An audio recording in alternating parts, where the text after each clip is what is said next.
Hello दोस्तों। तो आज हम लेके आए हैं कोशिका का जो दूसरा वीडियो है, पार्ट 2। तो इसमें हम देखेंगे कोशिका का स्ट्रक्चर। तो कोशिका में क्या क्या रहता है। कोशिका में एक होता है कोशिका भित्ति, दूसरा होता है जीव द्रव और तीसरा होता है रिक्तिकाएं। तो कोशिका भित्ति, जीव द्रव्य और रिक्तिकाएं। तो जीव द्रव्य में क्या होता है, एक कोशिका द्रव्य होता है, एक होता है केंद्रक। तो केंद्रक और कोशिका द्रव्य आते हैं जीव द्रव्य के अंदर। अब कोशिका द्रव्य में होता है एक उपापचय हेतु निष्क्रिय पदार्थ, दूसरा होता है उपापचय हेतु सक्रिय कोशिकांग। तो सक्रिय कोशिकांग में होता है तारककाय, अंतर्द्रवी जालिका, गोल्जिकाय, लाइसोसोम, माइक्रोबॉडी, राइबोसोम।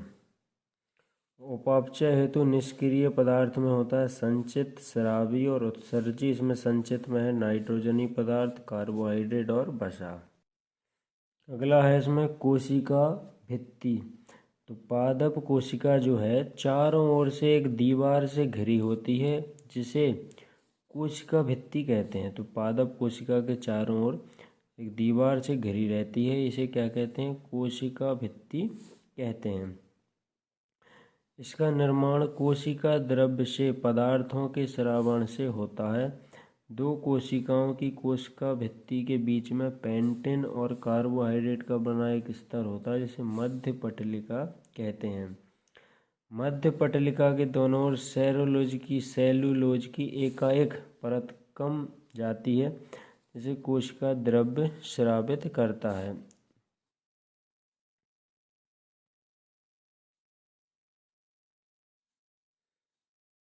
इसे प्राथमिक भित्ति कहते हैं। अगला हम देखें कोशिका भित्ति। पादप कोशिका चारों ओर से एक दीवार से घिरी रहती है, जिसे कोशिका भित्ति कहते हैं। अगला है जीव द्रव्य। तो कोशिका के अंदर संपूर्ण जीवित पदार्थ को जीव द्रव्य कहते हैं। तो कोशिका के अंदर जो संपूर्ण जीवित पदार्थ है उसे कहते हैं हम जीव द्रव्य।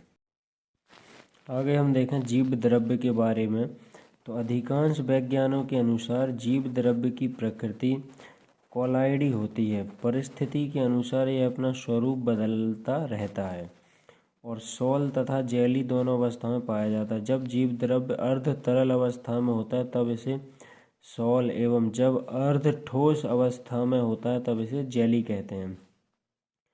जीव द्रव्य के संगठन में लगभग 80% तक जल होता है तथा इसमें अनेक कार्बनिक अकार्बनिक पदार्थ घुले रहते हैं। कार्बनिक पदार्थों में कार्बोहाइड्रेट, वसा, प्रोटीन, न्यूक्लिक अम्ल तथा कुछ एंजाइम मुख्य हैं। अकार्बनिक पदार्थों में कुछ लवण जैसे सोडियम, पोटेशियम, कैल्शियम तथा आयरन के फॉस्फेट, सल्फेट, क्लोराइड तथा कार्बोनेट पाए जाते हैं। ऑक्सीजन तथा कार्बन डाई गैसें भी जल में घुली अवस्था में पाई जाती हैं। जीव द्रव्य के संगठन में 15% प्रोटीन, 3% वसा, 1% कार्बोहाइड्रेट और 1% अकार्बनिक लवण होते हैं। तो टोटल हम देखें तो 15 और 3 18 19 20% ये हो गया। तो 80% होता है जल और 20% में 15% प्रोटीन, 3% वसा, 1% कार्बोहाइड्रेट और 1% अकार्बनिक लवण होते हैं।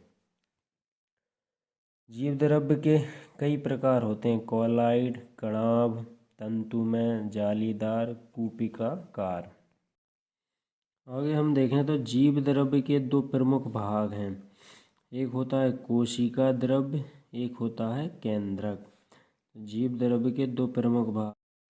तो इसमें हम देखें जीव द्रव्य का वह भाग जो केंद्रक को चारों तरफ से घेर कर रखता है तथा स्वयं जीव द्रव्य कला तथा कोशिका भित्ति से घिरा रहता है, कोशिका द्रव्य कहलाता है। यानी जो केंद्रक को चारों तरफ से घेर कर रखता है जो द्रव्य, वो कहलाता है कोशिका द्रव्य। हम देख सकते हैं पादप कोशिका तथा जंतु कोशिका का चित्र। तो इसमें ये इधर हम देखें तो सबसे पहले जो बाहर रहता है कोशिका भित्ति, ये बाहर जो सबसे बाहरी परत है उससे बोलते हैं कोशिका भित्ति। ये जो दिख रहा है ये है माइटोकॉन्ड्रिया। इस तरह ये जो कोशिका भित्ति है, कोशिका भित्ति के बगल में क्या रहता है, इधर माइटोकॉन्ड्रिया। ये राइबोसोम है, हरित लवक है, और ये है कोशिका द्रव्य। ये इस बीच में है केंद्रक, हरित लवक। ये लाइसोसोम है, गोलाकार छोटी छोटी आकृति है, लाइसोसोम है। और ये केंद्रक के चारों ओर जो है वो है केंद्रक झिल्ली। और इधर है सबसे बाहर की तरफ प्लाज्मा झिल्ली। जंतु कोशिका में हम देखें तो ये है केंद्रक, सेंटर में केंद्रक है, और केंद्रक के बाहर की झिल्ली परत है उससे बोलते हैं केंद्रक झिल्ली। इसमें भी लाइसोसोम है, माइटोकॉन्ड्रिया है, ये कोशिका द्रव्य है। अब हम देखें दोनों में अंतर, पादप कोशिका और जंतु कोशिका में अंतर। तो जीव कला के बाहर चारों ओर मुख्यतः सेलुलोज से बनी निर्जीव कोशिका भित्ति होती है, और कोशिका भित्ति नहीं पाई जाती। तो ये इम्पोर्टेंट है, जंतु कोशिका में कोशिका भित्ति नहीं पाई जाती, पादप कोशिका में कोशिका भित्ति पाई जाती है। आगे हम देखें रिक्तिकाएं, तो प्रायः बड़े आकार की रिक्तिकाएं पाई जाती हैं। विकसित पादप कोशिका में सामान्यतः एक बड़ी केंद्रीय रिक्तिका पाई जाती है। प्रायः रिक्तिकाएं नहीं पाई जाती जंतु कोशिका में, यदि पाई जाती हैं तो बहुत छोटी आकार की होती हैं। तारककाय केवल शैवालों व कवकों में पाया जाता है। तारककाय व्यापक रूप से जंतु कोशिका में पाया जाता है। गोल्जी पिंड बॉडी, पादप कोशिका में गोल्जी पिंड बिखरे हुए रहते हैं जो डिक्टिओसोम कहलाते हैं।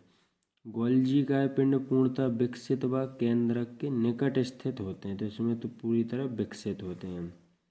अगला देखें लवक, प्रायः सभी पादप कोशिकाओं में लवक पाए जाते हैं, और प्रायः लवक जंतु कोशिकाओं में नहीं पाए जाते। कोशिका विभाजन के समय पादप कोशिका के मध्य में एक पट्टिका बनाती है जो अंदर से बाहर की ओर बढ़ती है, जबकि जंतु कोशिका विभाजन में कोशिका एक खांच के द्वारा दो भागों में बढ़ती है जो बाहर से अंदर की ओर बढ़ती है। तो ये भी एक पॉइंट है कि जब कोशिका का विभाजन होता है तो पादप कोशिका में कोशिका अंदर से बाहर की ओर बढ़ती है, और जंतु कोशिका में कोशिका बाहर से अंदर की ओर बढ़ती है। हीमोग्लोबिन नहीं पाया जाता, पादप कोशिका में हीमोग्लोबिन नहीं पाया जाता, जंतु कोशिका में हीमोग्लोबिन पाया जाता है। आकृति की बात करें तो पादप कोशिका में आकृति बड़ी तथा आकार में आयताकार होती है। आकृति बड़ी होती है पादप कोशिका की, और आकार में कैसी है तो आयताकार। और जंतु कोशिका की अपेक्षाकृत आकृति छोटी होती है और आकार में अंडाकार होती है। जंतु कोशिका की आकृति छोटी होती है, आकार में अंडाकार होती है। संचित भोज्य पदार्थ देखें तो पादप कोशिका में कवक के अतिरिक्त पादप कोशिका में मंड, प्रोटीन व वसा के रूप में संचित भोज्य पदार्थ हैं। इसमें जंतु कोशिका में देखें तो ग्लाइकोजन व बाइल्ड्यूटिन के कणों के रूप में संचित भोज्य पदार्थ होता है। तो ये दोनों में अंतर है, जंतु कोशिका और पादप कोशिका में। आगे हम केंद्रक के बारे में और डिटेल में जानते हैं। यह पादप कोशिका और जंतु कोशिका दोनों में पाया जाता है। इसकी खोज रॉबर्ट ब्राउन के द्वारा की गई थी। केंद्रक की हम पहले भी पढ़ चुके हैं। कोशिका का मुख्य भाग होता है, इसमें डीएनए तथा आरएनए और गुणसूत्र पाए जाते हैं। केंद्रक में डीएनए, आरएनए, गुणसूत्र पाए जाते हैं। यह कोशिकीय गतिविधियों को संचालित एवं नियंत्रित करता है। इसके मुख्य चार भाग हैं: केंद्रक कला, केंद्रक द्रव, केंद्रिका, क्रोमो। इसमें अगला हम देखें कोशिका का भाग है माइटोकॉन्ड्रिया। तो जो इम्पोर्टेंट चीज़ें हैं वो मैं आपको यहाँ बताते चलूँगा। तो माइटोकॉन्ड्रिया है यह पादप कोशिका एवं जंतु कोशिका दोनों में पाया जाता है। पादप कोशिका में भी पाया जाता है और जंतु कोशिका में पाया जाता है। अगला है माइटोकॉन्ड्रिया को कोशिका का ऊर्जा गृह कहा जाता है, पावर हाउस। तो ये कई बार पूछा गया है, याद रखना है। माइटोकॉन्ड्रिया को कोशिका का ऊर्जा घर है, पावर हाउस कहा गया है। क्यों कहा गया है? क्योंकि यह ऊर्जा उत्पन्न करता है। माइटोकॉन्ड्रिया में कोशिका श्वसन से संबंधित कार्य, एटीपी का निर्माण एवं भोजन का ऑक्सीकरण होता है। ये ऊर्जा को निर्माण करता है, इसलिए इसे ऊर्जा घर या पावर हाउस कहा गया है माइटोकॉन्ड्रिया को। अगला कोशिका का भाग है लवक। तो यह सिर्फ पादप कोशिकाओं में पाया जाता है। लवक है, केवल पादप कोशिकाओं में पाया जाता है, जंतु कोशिकाओं में नहीं पाया जाता। ये लवक केवल पौधों में पाए जाते हैं। 3 प्रकार के होते हैं। पहला है हरित लवक, क्लोरोप्लास्ट। ये हरे रंग के होते हैं क्योंकि इनके अंदर हरे रंग का पदार्थ पर्णहरित या क्लोरोफिल होता है। इनके अंदर क्या होता है? क्लोरोफिल होता है।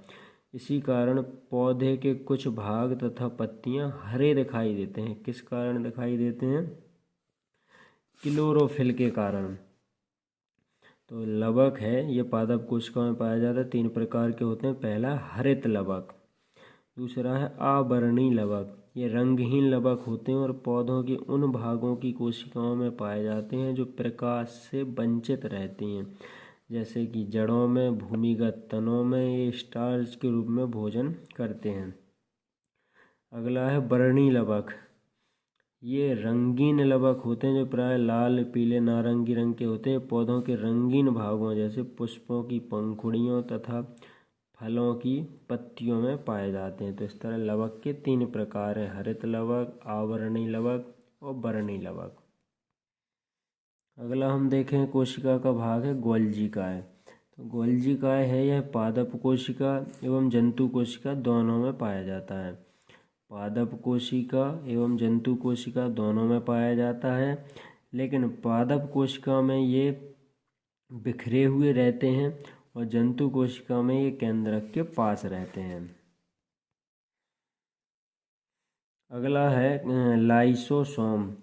यह सिर्फ जंतु कोशिका में पाया जाता है। इसकी खोज डी डुबेने के द्वारा की गई थी। तो ये केवल जंतु कोशिका में पाया जाता है, लाइसोसोम। ये सूक्ष्म व गोल इकहरी झिल्ली से घिरी थैली जैसी रचनाएं होती हैं। इनके अंदर बिकर पाए जाते हैं। बिकर जीवधारियों में पाए जाने वाले विशेष उत्प्रेरक होते हैं जो जैविक क्रियाओं की गति बढ़ाते हैं। लाइसोसोम में पाए जाने वाले बिकर विघटनकारी होते हैं, विभिन्न पदार्थों का पाचन भी करते हैं। जी, इसमें बहुत से हानिकारक अम्लीय अपघट्य एंजाइम पाए जाते हैं, अतः इसे आत्महत्या की थैली या सुसाइड बैग भी कहते हैं। तो ये काफ़ी बार पूछा गया है, इम्पोर्टेंट है कि आत्महत्या की थैली किसे कहते हैं। तो आत्महत्या की थैली कहते हैं लाइसोसोम। लाइसोसोम को कहा जाता है आत्महत्या की थैली। इसमें क्या रहता है? हानिकारक अम्लीय अपघट्य एंजाइम पाए जाते हैं। तो आत्महत्या की थैली है लाइसोसोम, सुसाइड बैग। अगला हम देखें राइबोसोम।